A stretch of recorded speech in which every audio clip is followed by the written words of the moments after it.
Muy buenas tardes, señoras y señores. Bienvenidos al atardecer de este jueves, día 18 de septiembre de 2025. El gobierno se las ingenia, con éxito, hay que añadir, para que sigamos hablando de Israel. Es un asunto en el que se siente cómodo porque conecta con su electorado, porque evita que se hablen de otras cosas que podrían ser más perjudiciales para sus intereses electorales y por lo tanto está estirando el chicle todo lo que puede. ¿Y cómo ha conseguido hoy prolongar ese debate que sigue instalado en uno de los, en fin, de las vitrinas más visibles de la actualidad del día? Pues gracias a la acción de dos fiscales que son de plena confianza del gobierno. María Dolores Delgado fue fiscal general del Estado. Bueno, antes había sido ministra de Justicia, que sea de la máxima confianza de Pedro Sánchez, fue su ministra de Justicia. Y ahora es fiscal de Derechos Humanos y de Memoria Democrática. Y lo que ha hecho Dolores Delgado es pedirle autorización al fiscal general del Estado, Álvaro García Ortiz. No les tengo que explicar hasta qué punto es también un hombre de confianza de Pedro Sánchez y del gobierno, para que le autorice a investigar los crímenes de Israel en Gaza. Y el fiscal general del Estado ha dicho adelante con esa investigación. Claro, esto necesita alguna aclaración. ¿Cómo es posible que de repente desde España se quieran investigar esos crímenes? ¿Cuál es el fundamento? ¿Cuál es, digamos, en fin, la coartada para hacer semejante cosa? Mejor que yo lo explica Miguel Ángel Pérez. Buenas tardes. El fiscal general del Estado, Álvaro García Ortiz, adopta esta decisión tras la petición hecha por la fiscal de Sala de Derechos Humanos y Memoria Democrática, Dolores Delgado, tras analizar un informe que la Comisaría General de Información de la Policía envió en junio a la unidad. En el informe se recogen hechos que pudieran ser constitutivos de supuestos crímenes contra la comunidad internacional cometidos por el ejército de Israel en la Franja de Gaza. En un comunicado al que ha tenido acceso Libertad Digital, la Fiscalía afirma que el decreto recuerda la existencia de dos procedimientos seguidos ante tribunales internacionales, uno en la Corte Internacional de Justicia y otro en la Fiscalía de la Corte Penal Internacional, con los que nuestro país tiene obligación de cooperar de acuerdo con las leyes y los tratados suscritos por España. Las diligencias de investigación tendrán por objeto, dice, recabar y preservar fuentes de prueba para ponerlas a disposición del órgano competente, dando cumplimiento con ello a las obligaciones asumidas por España en materia de cooperación internacional y derechos humanos. Así que vamos a descender a lo concreto. ¿Qué es lo que puede hacer la justicia española? ¿Qué es lo que va a hacer María Dolores Delgado? Poca cosa, la verdad. Es decir, custodiar aquellas pruebas que pudieran servir para que en la Corte Penal Internacional se terminara condenando, si así procede, a Netanyahu en su momento por crímenes contra la humanidad. Custodiar las pruebas, no lo digo yo, lo ha explicado la propia María Dolores Delgado esta mañana en la cadena SER, escúchenla. La Corte Internacional de Justicia nos está pidiendo también que los estados preservemos el material probatorio que vayamos recabando para después una posible exigencia de responsabilidades y contribuir precisamente a esos procedimientos y a esos juicios que podrían llegar, sí. La pregunta que yo me llevo haciendo durante bastantes horas esta mañana es: ¿y cuál es el material probatorio que España puede almacenar para contribuir a esa causa si es que se llega a producir? Solo se me ocurre el testimonio, la declaración, la experiencia de aquellas personas que estén en España y que hayan huido de lo que está ocurriendo en la Franja de Gaza, que hayan sido víctimas de algunas de las acciones ordenadas por Netanyahu. Pero, naturalmente, esos testimonios perfectamente podría directamente recabarlos el Tribunal Internacional. Se me ocurre, no lo sé. Es decir, lo que quiero que quede claro es que no hay ninguna acción que el gobierno pueda hacer, ni que la justicia española pueda hacer, para ir directamente contra las autoridades israelíes. Esto también lo ha tenido que dejar claro, meridianamente claro, María Dolores Delgado en esa entrevista en la cadena SER. Aunque quisieran, no podrían actuar contra Netanyahu. Los tribunales nacionales no pueden enjuiciar a los jefes de Estado y de Gobierno. Esto solamente lo puede hacer la Corte Penal Internacional.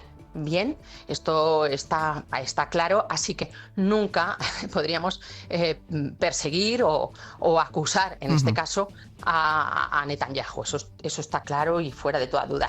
Bueno, pues ya está, fuera de toda duda, que no haya ningún tipo de malentendido. Por lo tanto, a la conclusión a la que yo llego, me puedo equivocar, pido perdón si me equivoco, es que el gobierno lo que quiere es seguir haciendo cosas para que quede clara su voluntad de estar a la cabeza de la manifestación en aquellos países que tratan de colocar a Netanyahu en una situación comprometida por lo que está haciendo, que es imperdonable. Que ya es una opinión personal, quede claro. Bien, esto por lo que respecta al ejercicio de estirar el chicle, del que hablaba yo al principio del programa. Naturalmente luego se sigue hablando del fondo de la cuestión. Y se sigue hablando del fondo de la cuestión en unos términos que me perdonen los ministros, en los que queda de manifiesto que tienen bastante poca idea de lo que hablan. Siguen un argumentario que alguien les escribe, lo leen como papagayos y se nota una barbaridad, que dicen cosas que tienen que decir porque a alguien se les ha ocurrido que por ahí va la línea que más daño le puede hacer al Partido Popular, pero que rascas un poco y dices, ¿pero tú estás entendiendo lo que dices? Dos ejemplos voy a poner. El primero, María Jesús Montero. No sorprende a nadie la declaración de ayer del expresidente Aznar diciendo que si Israel pierde, el mundo se pondría al borde de la derrota. Esta es la catadura moral de quien metió a nuestro país en una guerra ilegal con la excusa de unas armas de destrucción masiva que nunca llegaron a demostrarse. ¿Eso quiere decir, señora Montero, que usted no considera que si Israel perdiera la guerra que ha declarado Hamás, efectivamente el mundo pagaría consecuencias terribles? ¿En qué consiste esa guerra, señora Montero? Israel, y lo está haciendo mal, está desproporcionando la respuesta, que no haya dudas, pero Israel lo que quiere es el derecho a que le dejen existir como Estado. Hamás no quiere que exista el Estado de Israel y por eso hace lo posible para echarles al mar, del río, del Jordán, al mar. No quieren que exista el Estado de Israel. Ese es el fondo de la guerra. Si Israel pierde esa guerra, es decir, si pierde el derecho a existir como Estado, ¿usted de verdad no cree que el mundo se encontraría ante una situación peor de la que estamos viviendo hasta ahora? ¿De verdad lo cree? ¿Lo ha pensado? ¿Le ha dedicado usted un minuto a saber lo que está diciendo? Porque con tal de meterse con Aznar, con tal de dar la idea de que aquí hay unos buenos y unos malos, los buenos somos nosotros, los malos son los del Partido Popular, vale cualquier argumento, pero hombre, razónelo, profundice un poco en lo que está diciendo, demuestre que sabe de lo que habla. Me parece que no tiene la más remota idea. Y el segundo ejemplo, algo muy parecido, tiene como protagonista a otro que no tiene, en mi opinión modesta, que me perdone una vez más si me equivoco, tiene ni idea de lo que habla, Óscar López. Condenamos los atentados de Hamás. Nada que ver con un genocidio, que desde luego tenemos que condenar todos sin ningún pero, sin ningún matiz. Y desde luego los paralelismos me parecen absurdos. Estamos hablando de un momento en el que, mire que llevamos años con el conflicto de Palestina y de Gaza, años, Jamás habíamos visto lo que está planteando Netanyahu, que es el exterminio total, que es un genocidio, vamos, por definición de la RAE. Y jamás no quiere el exterminio de Israel. ¿No, señor López? O sea, no podemos compararlo. Imaginemos por un momento, como hipótesis de trabajo, que usted tuviera razón en la premisa de su razonamiento y que Israel no quisiera el Estado palestino, que estuviera cometiendo un genocidio, que quisiera acabar con ese pueblo, exterminarlo, borrarlo del mapa. ¿Qué pasa, que al revés no es lo mismo? ¿No se puede establecer el paralelismo? ¿Jamás quiere que Israel exista? ¿Jamás no está cometiendo un genocidio contra todos los israelíes cada vez que puede? Lo que ocurrió en octubre del 23 no es una prueba súper evidente. ¿En serio? ¿Por qué no piensan un poco en lo que dicen? ¿Por qué no dejan ya de tratar de utilizar esto como una herramienta de desgaste del adversario, pervirtiendo cualquier, disquisición que tenga un mínimo de rigor histórico? En fin, esto es lo que yo pienso. Es verdad que el Partido Popular muy cómodo no está en esto, no está. Y no está porque no quiere estar, o prefiere no estar, o no quiere alimentar este debate, no tengo ni la más remota idea. Hoy solo he oído a Cayetana Álvarez de Toledo hablar sobre el asunto. Y lo he oído porque ha estado Cayetana Álvarez de Toledo en Antena 3 y le han preguntado. Ella ya protagonizó ayer en la sesión de control un enfrentamiento muy duro con Bolaños y algunas de las cosas que he dicho efectivamente las ha vuelto a repetir hoy. Pero lo que dice Cayetana Álvarez de Toledo en representación del Partido Popular a mí no me parece ninguna idiotez. ¿A Sánchez no le importan nada o muy poquito los niños palestinos. Los utiliza como escudos electorales para movilizar a sus filas, para polarizar al país y sobre todo para tapar los escándalos de corrupción y de prostitución que sufre aquí. Y la prueba del doble rasero moral que él mantiene con la defensa de los derechos humanos es lo sucedido con el Sáhara, los niños saharauis, que fueron una gran bandera de su causa y a los que ha dejado completamente tirados, y otra causa que yo llevo muy de cerca, que es la defensa de los derechos humanos en Venezuela. Bien, yo creo que tiene razón Cayetano Álvarez de Toledo. De hecho, yo he asumido esa tesis al principio del programa.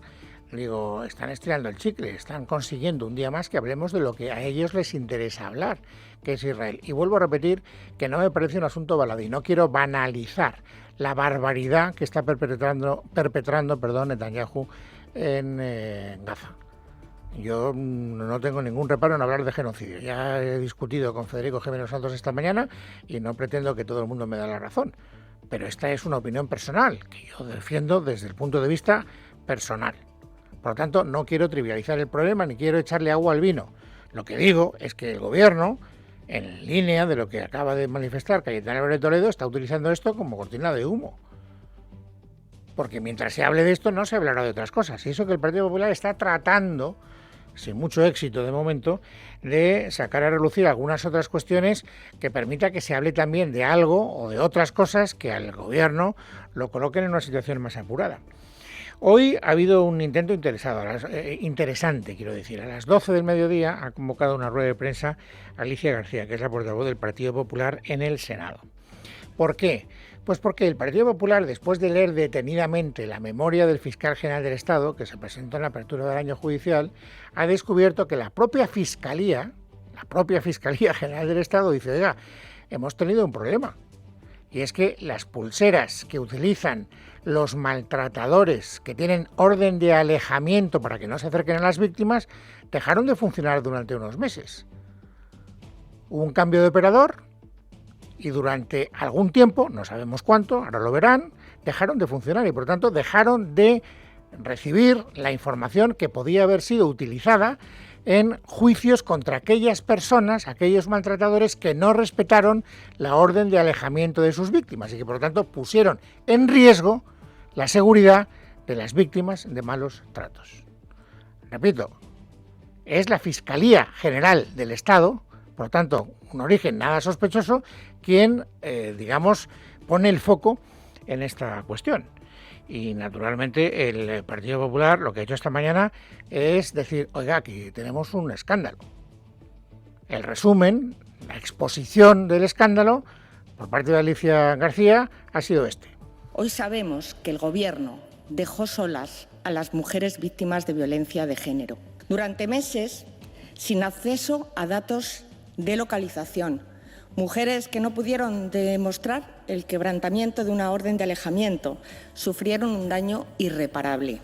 Y por lo tanto, la ministra de Igualdad, dice Alicia García, tiene que irse cuanto antes a su casa.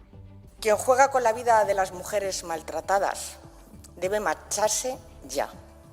La ministra de Igualdad tiene que dimitir sin excusas. No se puede jugar con la vida de las mujeres, y menos con la vida de las mujeres víctimas de violencia de género. Bueno, es terrible lo que ha dicho hoy la ministra de Igualdad, o mejor dicho, lo que no ha dicho la ministra de Igualdad, porque la ministra de Igualdad, Ana Redondo, ha estado esta mañana en Televisión Española, en la 2. Y entonces allí ha sido preguntada por el asunto de las pulseras.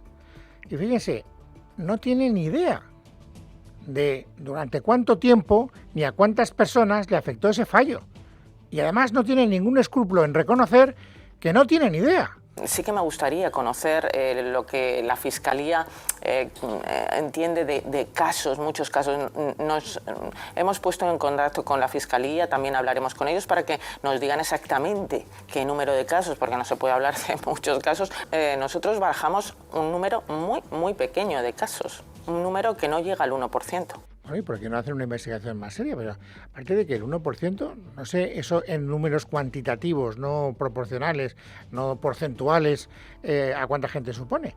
Pero hemos conocido en los medios de comunicación el sufrimiento de personas concretas, con nombres y apellido, no es un número, no es un porcentaje, que han estado expuestas a ese riesgo y que lo han pasado muy mal como consecuencia de un fallo que usted debería haber, por lo menos, investigado. Digo yo, ¿no? Porque para eso es la ministra de Igualdad. Parece que no ha demostrado un gran celo para saber qué es lo que ocurrió, a pesar de que, y esto también lo he leído en otras informaciones periodísticas, desde el Consejo General del Poder Judicial le advirtieron de que esas pulseras estaban fallando. Por lo tanto, incluso podría haber reaccionado bastante antes, y no ha reaccionado. Lo único que le importa es mandar un mensaje a las mujeres que tengan una situación parecida, y es, tranquilas, no sabemos lo que ha pasado. No sabemos durante cuánto tiempo ha pasado. No sabemos a cuántas personas le ha afectado. Pero el problema ya está resuelto. En este momento lo que puedo decir, y es importante para las mujeres, porque hay muchas mujeres en protección, que está resuelto el problema desde prácticamente enero de este año, que todos los datos son del Ministerio y que el sistema, con la nueva adjudicataria, ha mejorado, ciertamente. Ha mejorado después de haber dejado de funcionar. Vuelvo a repetir, ¿durante cuánto tiempo y a cuántas personas afectó y por qué motivo? ¿Tiene usted respuesta a esas preguntas? Es usted la ministra del ramo.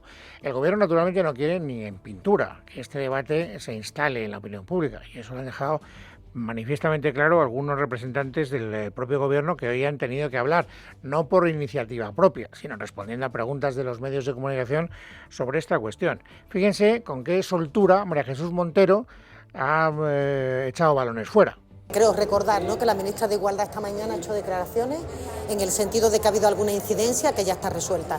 Así que más información se lo podéis preguntar al Ministerio de Igualdad. No, se lo hemos preguntado al Ministerio de Igualdad. Pero el Ministerio de Igualdad nos dice que no lo sabe, que se lo va a preguntar a la Fiscalía. De verdad que es un cachondeo, ¿eh? Lo miren ustedes como lo miren. Y luego el otro ministro que ha intervenido ha sido Grande Marlaska, el ministro del Interior, que algo tendrá que ver también en esta materia. ¿Qué dice Marlaska? Pues que tranquilos, que todo funciona ahora todo funciona bien y que las mujeres tienen que estar tranquilas.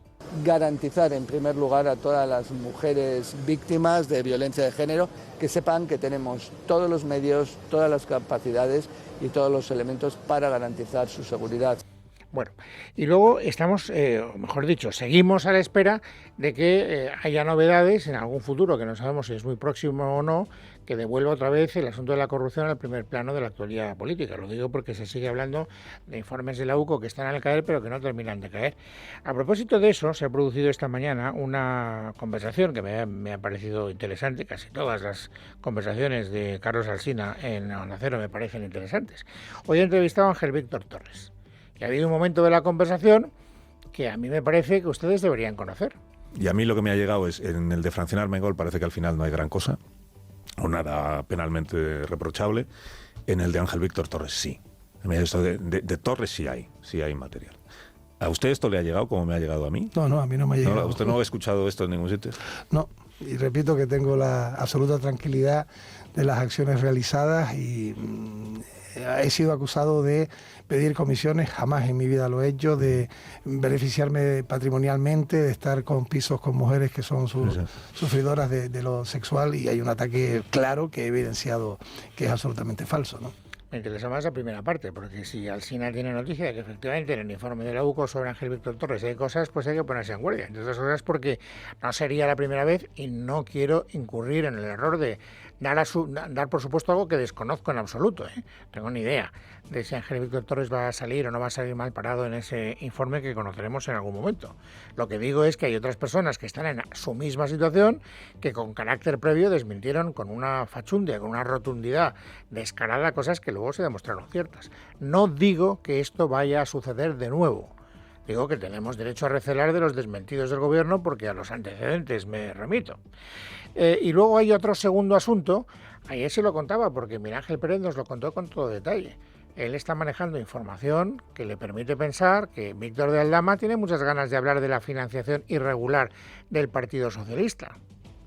Y que una de las personas que están dentro de esa presunta trama de financiación irregular es el señor Zapatero.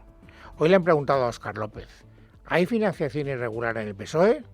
Naturalmente, ya pueden ustedes imaginar su respuesta. Toda la información de la que yo dispongo me lleva a afirmar que no existe financiación irregular del PSOE. Es más, la sombra de dudas se sembró porque hubo un comentario de la UCO en un informe que yo creo que es un comentario de alguien que desconoce, no lo digo como crítica, lo digo porque no tiene por qué conocer cómo funciona un partido como el PSOE, donde los cargos públicos hacemos donativos al partido, donde todos de nuestro sueldo donamos al partido.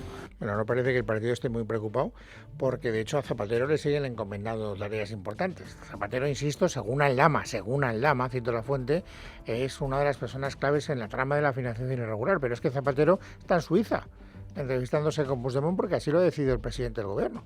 Por tanto, no parece, insisto, que haya una gran preocupación a propósito de la situación en la que se pueda ver el ex presidente del gobierno. De la entrevista con Puigdemont no sabemos nada porque todavía no se ha producido. No sé si sabremos algo a lo largo del día, pero de momento no.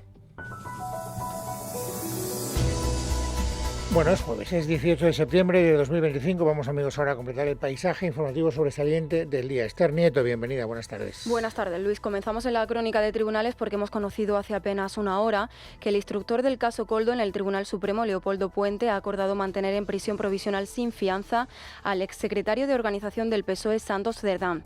El juez instructor desestima así el escrito de Cerdán del pasado 8 de septiembre, en el que pidió su inmediata puesta en libertad. El auto indica que persiste el riesgo de destrucción de pruebas en el marco de la presunta trama de cobro de comisiones a cambio de obra pública.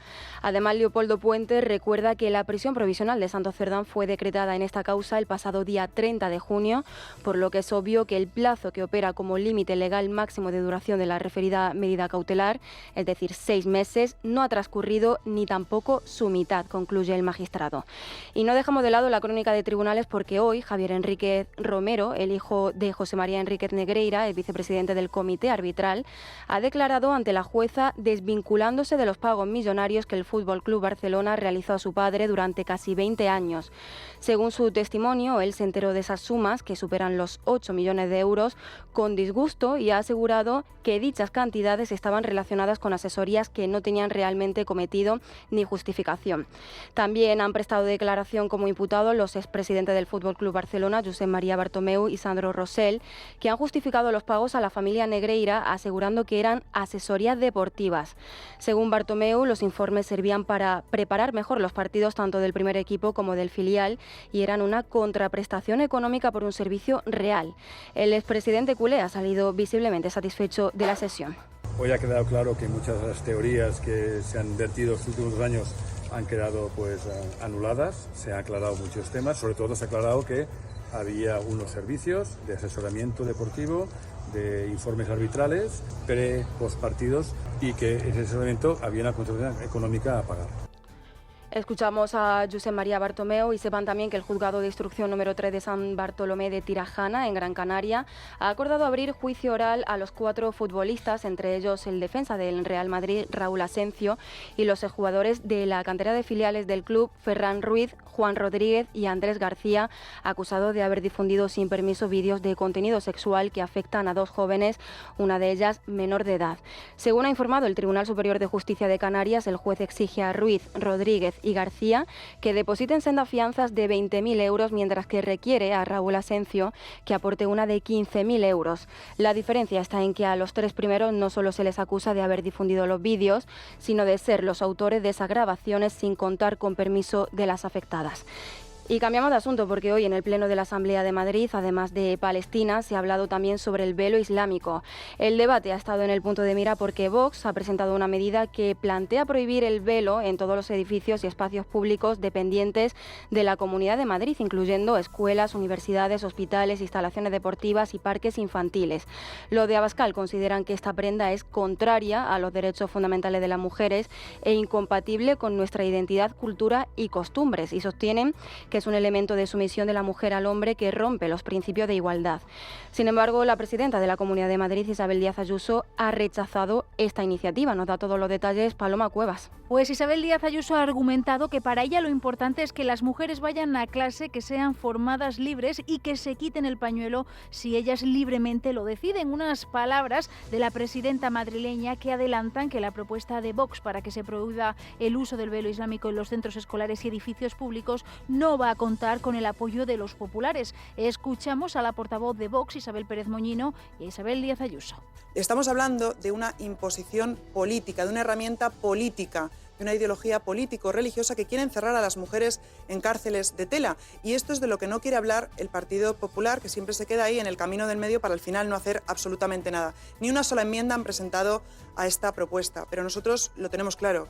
Ni velos, ni hijabs, ni niqabs, ni burkas. Queremos mujeres libres. Le voy a decir que las propuestas que hacen son siempre fraudulentas, no digamos lo que van a hacer hoy con el velo. Resulta que siendo la región que más apuesta por las mujeres valientes, las mujeres libres, nos van a decir ahora que les tenemos que arrancar el velo de las cabezas en un país donde cada uno viste como considera libremente, les guste o no. ¿Qué hago? ¿Les prohíbo la entrada a clase? ¿Les arranco la cabeza? ¿Cómo lo vamos a hacer?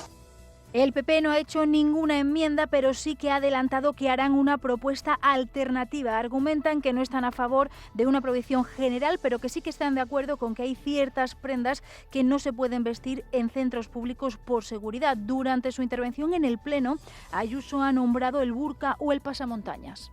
Y terminamos en la crónica de sucesos porque hoy hemos conocido la autopsia de la española Matilde Muñoz, presuntamente asesinada en la isla indonesia de Lombok el pasado 2 de julio. La autopsia revela que la mujer murió por asfixia, lo que fortalece la sospecha de que fue víctima de violencia, según el informe sobre el examen forense divulgado este jueves por la policía de Indonesia. El examen revela signo de traumatismo en la cabeza, cuello y pecho, dice el comunicado de la policía de Lombok Occidental, encargada de la investigación.